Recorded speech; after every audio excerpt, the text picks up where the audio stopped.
We're playing Johnny Cash, I've Been Everywhere as Mr. Sal Capaccio lands in Buffalo. He's in studio. He's been around the world in the last couple of weeks. I saw, it's funny, how many people were following your vacation on Instagram, social media? Because honestly, it's like you were taking me to tropical climates, and I needed to see the sunshine on your face, never mind on my face. Listen, I got to tell you, I get conflicted with these kinds of things. I get conflicted because I want to share pictures, I want to show like cool stuff. Mm-hmm. Then I'm like, yeah, but like people don't follow me for that stuff. Yeah. They follow me for Bills news, and inevitably you get, well, you should make a different account for your personal page. I don't know. I'm like, yeah, but you know what? It is all personal, and it's a blend, right? It was a great time. I try to share stuff that I think is cool, like swimming with the dolphins was amazing. Yeah, it was amazing, and I'm not even like a big water person, but we had a great time. And then climbing the Mayan ruins. Have you guys visited the Mayan ruins yet? No, but it's definitely something. And we went to two different ones. Apparently, only one or two you can actually climb. And we went to one where you could climb. Yeah. So I have a photo of like standing in front, and then Max climbed up, and there's a photo of him looking over. Yeah. It's just amazing. Really was cool. And we did a lot of great things. And then literally got off Fort Lauderdale, Miami, I should say, spent a night in Fort Lauderdale, flew to the Combine, and had nice weather in Indy all week. It was like 60 degrees compared to what it was last year, like 20 degrees. And now just came back yesterday and back ready to go. Well, you can check us out on the YouTube channel if you want. We're all here hanging out. Sal's back from the Combine, and we'll get a recap on how things went. I don't know if the biggest headline or the most sensational headline was the potential fight between it was amazing. Ian Rappaport and Jordan Schultz, but it was probably talk of the Combine, right? I mean, like everybody's talking about that. And it was the last night I was there, and we were all, as I came on with you guys yesterday, talking about it at high velocity. But then yesterday I saw NBA on TNT was talking about it, had a clip about it. Ian actually addressed it, I think, on McAfee, even though he didn't talk about it. He just they brought it up to him, and he started naming coffee brands he liked that wasn't Starbucks. Oh, wow, that's funny. So I don't think he'll be going there anytime soon. Yeah, it was funny. Your suggestion yesterday was so funny. Hard Knocks, High Velocity, Combine Week. I told that to some of our media colleagues, and it is that week where everything is just converging in Indianapolis. The difference between the Combine and the Super Bowl or the owners' meetings, which I'll be at next month, is this is where college and NFL all come together for 1 week. And everybody's there. The owners' meetings is just the executives of the NFL. There's no reason for scouts to even be there, right? The Super Bowl is, you might get players, but it's teams just watching. There's a lot of different reasons to maybe be there. It's promotional stuff. People are there to be seen. 100%, right? And it's an award show, right?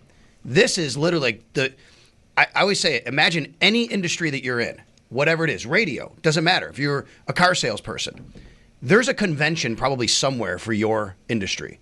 This is the main convention for for football. It's the pro football convention for college, meeting pro, and all that. So it was very cool, and a lot going on. People say, why do you come home now? Like they're all working out.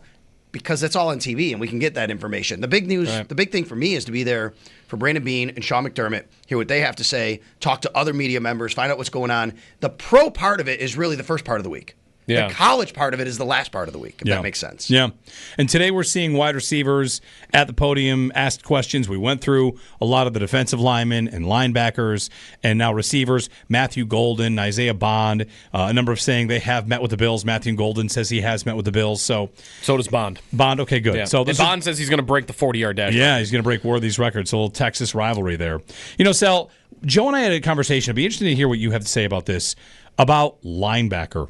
Because I think everyone would agree defensive line is definitely on the board. Corner is on the board. Receiver might be on the board. How high it is could be debatable. Where do you land on linebacker? It's a great question. Actually, my next State of the Bills is linebacker. So I've already thought about this. I haven't put the thoughts to paper yet, but that will be happening today and tomorrow. We know Terrell Bernard is their starting middle linebacker.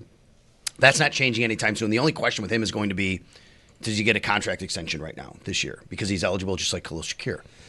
Yep. Excuse me. Here's the big question at linebacker. Does the team believe that Matt Milano is still a player that they can go forward with as their starting will linebacker at 30 years old after the injuries that he's had at the price that he's commanding? If you move on from Milano, it's going to cost you more money. Like you're not doing that prior to June 1. if you make him a June 1st release, you could save money. I still don't know if that's even smart. For the money wise, look at the money. I think you're getting a more return with him being on the team because I still think he could be good. But that's the question. Can he be good enough to be on the field and be healthy enough? Because I've had people say to me, well, there are people I would say that cover the Bills who think that the Bills might do that. They might move on from him because of the age, the injuries, and it's just not, maybe it's not, it's time. My counter to that is the guy was playing on basically coming back from one leg, and they immediately put him in before Dorian Williams. Right. They clearly believe and trust in him over Dorian Williams. And does that change if he's going to be healthy this year? No way does that change. So the only question is, can he and will he stay healthy at that price? So I still think Matt Milano's in their plans going forward, but sure, I wouldn't be shocked because they're going to have to do some massaging on the salary cap. But I know how much they believe in how Matt Milano works, what he means to the team. But if they're going to put him in immediately, as soon as he comes back, and he starts and he plays over Dorian Williams, what does that say about how they feel about him between Dorian Williams? Yeah. So my bigger question for him is more about the financial because he's a $15.8 million cap hit this year. One thing that happens with every player contract is the last couple of years of their deal, that's when the big cap hits start showing up. And what do you like to do? I mean, what would you do with Allen? What would you do with Deion Dawkins? What have they done? Is, all right, cap hit starts going up. Let's restructure. Let's kick some more money down the road, even into an extra year. But what are you doing when you restructure? You're committing to the guy for a longer period of time, and I wonder if they would feel comfortable. So, I feel like they wouldn't feel comfortable right now. The only way they could do it, they're not doing it before June 1st. You'd literally cost yourself more money than having him on the team. To kick money down. No, I'm not saying to cut him. I'm saying to kick money down the road. For him because he's got such a big cap hit for a linebacker. He has 2 years left in a void year. They could add another void year or two, and they could actually spread some money out if they want. Okay, so if that's the way, I think it has to. Your first question, Joe, is do they want him on the team? Hey, and if that's the case, then you could go about it, or you could say we're going to live with $15 million. Matt Milano's a really good player, and we can live with $15 million on the cap. I want to ask almost a secondary part of this. Let's say they're both back. Are they going to have a defensive shift of philosophy where we could see more 3 linebackers, and they just want more depth overall at that position? Because what we see from them is, the Chiefs playoff game or whatever, Sal, they don't even really have a lot of linebackers because of the way they play. And, we're talking about them shifting to more of a man style, and I don't know if the way they're going to play in the secondary is going to be different going forward. I wonder if, the right linebacker comes along, if it would be this player is too good to pass up, we'll find spots for them. The way they mix and match their safeties to play the hybrid third linebacker, third safety. I just feel like linebacker has to be in the mix because Bernard, he's not extended yet. Maybe once that happens, it's a different conversation. But Milano's age, Bernard, what you laid out there about Dorian Williams, I just think that they could very easily look for somebody that they think could be a difference maker. They're going to need a splash player because that's the thing about Milano when he leaves. He's a splash guy. And if they lose him, they're going to be looking for big plays somewhere. Right, and I think they like Dorian Williams. Don't get me wrong. And I think they probably feel Dorian Williams, can play. I mean, he was their starter, and he led the team in tackles. But obviously, as soon as Matt Milano became healthy in any regard, they put him on the field over Dorian Williams. What does that tell you? That's, to me, it tells me they don't fully trust Dorian Williams being a 17-game starter, right, over someone else who they think is better, who has – and to me, Dorian Williams plays very fast. He plays very hard. But if you see Matt Milano – his instincts are incredible. He puts himself in position quicker, even though Dorian gets there quicker, if that makes sense, right? Yeah. So that's a question. Could they go with Dorian Williams? Sure. So let's just say they're both back, as you say, Jeremy, Matt Milano, Terrell Bernard. What else does that look like here? Are they going to go with a shift? Well, the only other, if you put a third linebacker on, you're taking what? Taron Johnson off the field, which we all know has been a debate about how teams want to play. And maybe they are getting to a point where Taron Johnson's getting a little older and we could take a little off his body and we should play a little bit more heavy and we don't have to play as much nickel and maybe they could play a little bit more man, right? And they can do a lot of those things. I don't discount that whatsoever. I think that's a possibility. Here's another nugget I'll give you, okay? First of all, you have Joe Andreessen, who's your backup middle, and I think he'll fight for that spot with Balen Spector. I think he wins it because Balen hasn't been healthy, right? Eddie Ulofoshio, I think they like a lot. He's more of a special teams guy, but he can be there.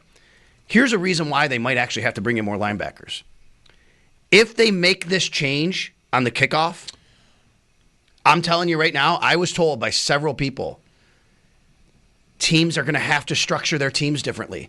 You're going to have even more special teams guys. I know that stinks for a lot of people to hear, but it's true. If the kickoff becomes like you're not kicking it through the end zone, you got to kick and you got to tackle.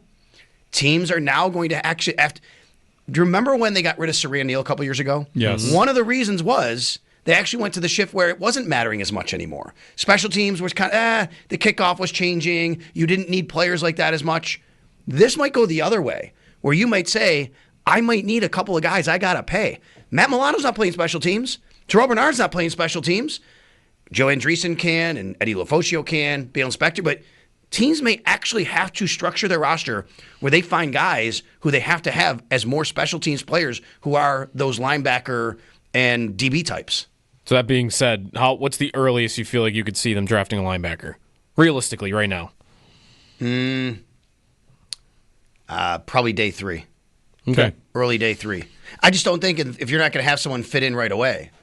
Now, when did they take Bernard? In the 3rd round? They took Bernard in the 3rd round. They took Dorian Williams in the 3rd round. A year before his contract, Edmonds' contract was up. Right. And that was a point you made, right? Yes. Is that like both times they've drafted a linebacker, what was kind of our reaction on draft day was, weird. Like, that guy's not playing right away. And what has happened? They've both been pressed into duty pretty early on in their careers. Williams might not be a starter full-time now. That's kind of more of a draft philosophy thing, though, is how willing are you, or the Bills, drafting a player at any position where there isn't really a hole. There isn't really a starting job. You know, Joe, like that could be a lot of positions. This is a great point about how many times we hear, and look, I get it. Like, they have definitely had misses early on. Kyrie Elam is completely a miss. We know that, right? But how many times have we heard their early draft picks don't contribute?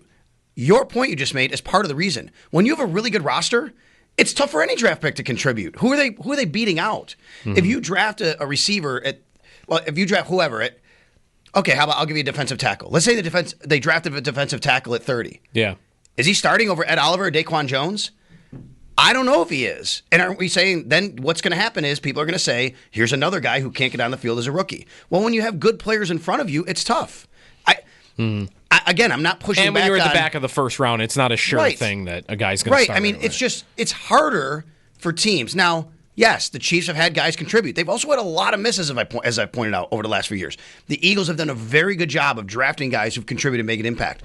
I think those are kind of outliers in a lot of. The Eagles are certainly an outlier. They've done a great job there the last couple of years. They had guys up for Rookie of the Year and things like that. But for the most part, the Bills have a good enough roster that it's tough for rookies and drafted guys to make an impact right away. It can happen, but it is tough. Sal joining us in studio, Combine Chatter. Today, receivers going.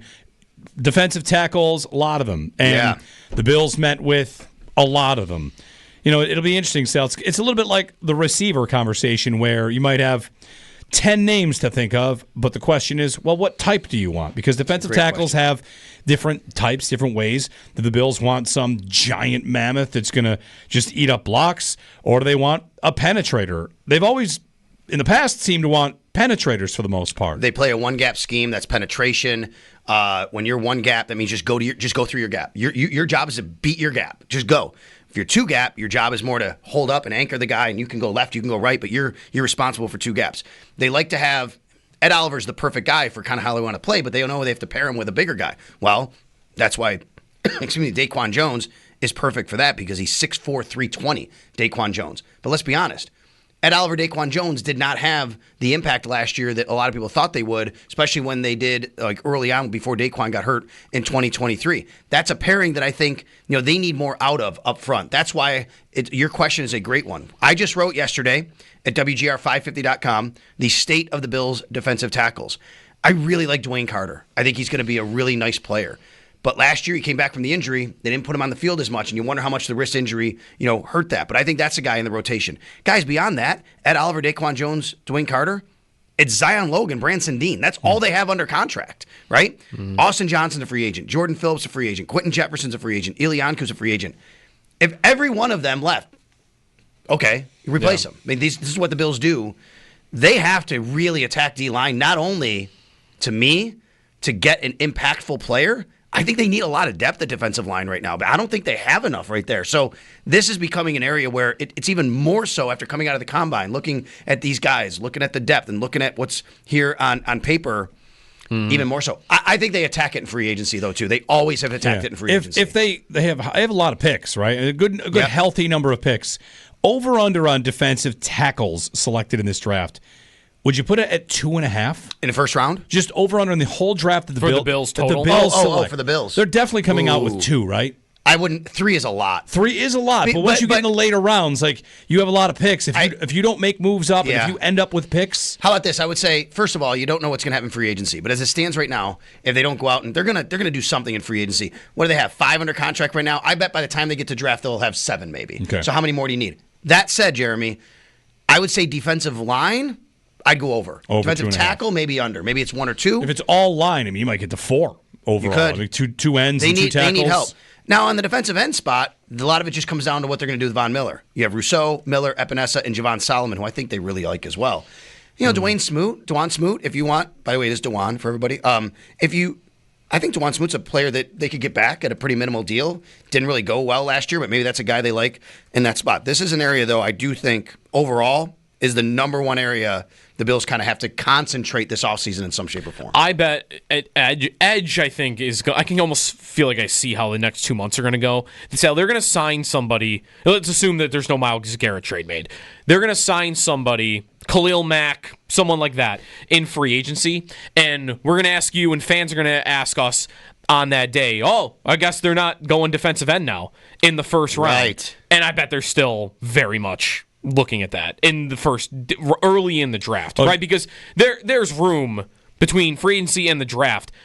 I think there's room for more than one piece. A great example of that is when they signed Curtis Samuel and added, was Chase Claypool before the draft too? I don't know, but Mac Hollins was. Mac Hollins and Curtis Samuel was like, I guess they're not going to draft a receiver, and of course it was still their first pick. Well, the thing that changed there also was that Diggs got traded. That's right, right? Yeah. But that could happen here, right? If Von. Well, we'll see what happens with Von. If Von is cut or they, in some way or shape or form, he's not on the team, and they've added a free agent anyway, like, all I'm saying is I can't see a scenario where we show up to the draft and we're not talking about defensive end. I mean, the same year they traded for Stephon, they drafted Gabe Davis in the 4th round, right? Right. Yeah. I mean, they go out and they spend a first rounder on a trade, and then I think Gabe was 2020 also, if I remember right? Right? 20, 21, 22, 23, yeah, so that's right. So, yeah, there's no doubt they could double dip. I mean, they signed both John Brown and Cole Beasley in the same offseason, right? I mean, there's definitely, you could look at any position and say, you don't have to limit yourself to one. What do I say every year? There's 90 guys in the roster, right? I mean, you have to go out and fill up 90 guys. Salary cap's going to come into play. The Bills, they're over right now. They can pull some levers, obviously. They're going to get under the cap. We'll see where all that goes. But right now, I have them at 55 active players. Guys, that means they have 35 more to go. Yeah. I mean, they have to do something. 803-0550 if you want to chime in with us. What else? Do any of these recent big name trade ideas on defense interest you at all? Whether Jonathan Allen, Harold Landry, Jair Alexander, right? Alexander is a 2-time All-Pro, but he's only played 14 games in the last 2 years. He doesn't scream to me the kind of guy the Bills would trade for because of the availability, right? Now, he's a really good player. And if you can keep him healthy. Now, I would say in the past, there have been guys where I've thought that about the Bills, like, he's been injured. But I think the Bills have faith in what they do, and they have not had a lot of injuries this year. I know that people see the injury list as long, but the Bills have a lot of faith in how they do things to keep guys healthy, right? So you get them in our building, it's a little different circumstance. But either way, it still doesn't seem like that. Jonathan Allen is interesting to me. What is his number? And it's like 17, but the team acquiring him, I think it's right? 9 or 10, if I remember right. He just turned 30. Yeah, and he's on the final year. He's formerly great. We had Craig Hoffman on earlier this week, and the take was that it's not as good as it was. No, yeah. But he's still going to give you pass rush. Let's remember, he was also on a Washington line that had dudes. That's right. Right? I mean, he's really good, but they had dudes, including, by the way, Tim Settle, who didn't do much in Buffalo, and then he did some stuff in Houston. And Allen played last year with a torn pec. Yeah, he only played 8 games last year. He had 3 sacks in 8 games. He sounded to me like kind of Oliver in a way. Like, he's a different body type, but the role maybe, like, that's where, whenever we talk about defensive tackle, Sal, I brought this up to you the other day. Aren't we thinking about a specific type? Aren't we thinking about like a Daquan Jones future replacement guy that would play this year, no doubt, and maybe even play over him at some point? But like Daquan Jones is at an age where this is probably it. So aren't they looking for the right type of guy that's going to be there next to Ed Oliver for the next 4 years? Yeah, and I would think, if you were handicapping it, you would put defensive tackle as a very heavy favorite in the first round. And I think I'd want to go emphasis on heavy. Like I think they're going to want to look for size. They're not going to want two undersized defensive tackles next to each other for 4 years. Right, because Dwayne Carter is 6'2", 302. That's not that big. Yep. Right, that's a more of an undersized guy. He's bigger. No, it's funny because every time I see a size and it's 300, I have to remind myself that's small. That's small for a defensive tackle. What's Grant from Michigan yesterday? Is he like 330? He's down to 328. He said down to 328. 332, something like that, he said the other day. They would still make him like the biggest lineman on the Bills. He played at 340-something last year at Michigan, and then he's down. So that's not Dwayne Carter. Zion Logue's a big dude. He's like 6'6", but he's only a little over 300 as well. It's like not, one thing I think that they do want is length.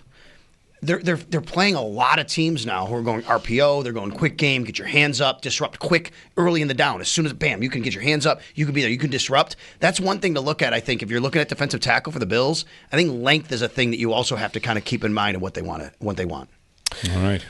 All the quarterbacks are talking right now. Cam Ward's not going to throw. Have you formulated an opinion on any of the quarterbacks? Like whether you like him or not? My opinion is I'm glad I'm not a team drafting quarterback in this draft. Agreed. I think so. I still can't decide if I like Cam Ward or not. Like I can't decide. I think here's my thought on this year's quarterback class. I don't think there's anybody that's going to come in and be what Jaden Daniels was, or Stroud the year before, or Bo Nix. Correct. Now that could happen. But what happened with Bo Nix? He goes to the right spot and he develops. I think that's what you could get from a Cam Ward. I think Shedeur could very well be a really good quarterback in this league. I don't think it's going to happen right away. I think he's going to have to really understand and learn more of the nuance of the NFL game. But I think sounds like he's very coachable. He's accurate. Like he's got a lot of things that you really love about him. So that said, just real quick game here. If you are a quarterback, which team do you think is the best to go to? Ooh. Let's go through some names. Tennessee, Cleveland, Giants. Let's say you're Cam Ward because he's probably Cam Ward. First. Yeah. Vegas. The Jets could be in the mix here. Yeah. New Orleans at 9. Once you get out of that spot, I mean, that's about it, right? It's a big fall. So where's the best spot? Might be the Raiders.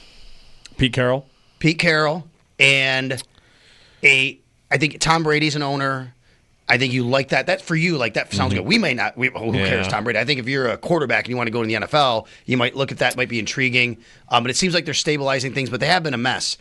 The Giants are interesting because of Brian Daboll being there, but man, they've been. I know nothing's really happened there.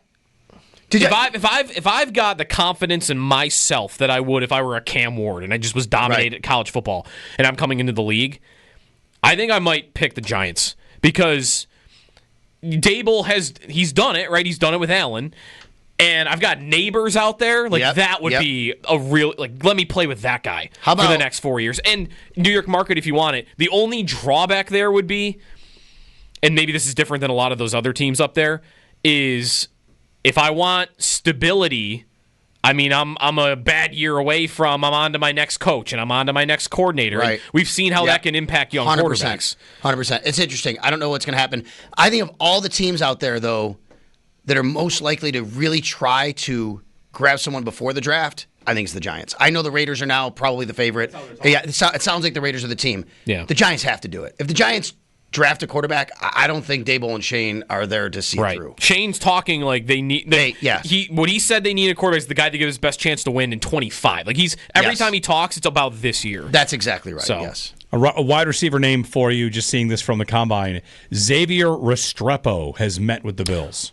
Miami. Okay. If I know him like I think I do, he is slot only. That's what I'm looking at right here. Is a lot of slot.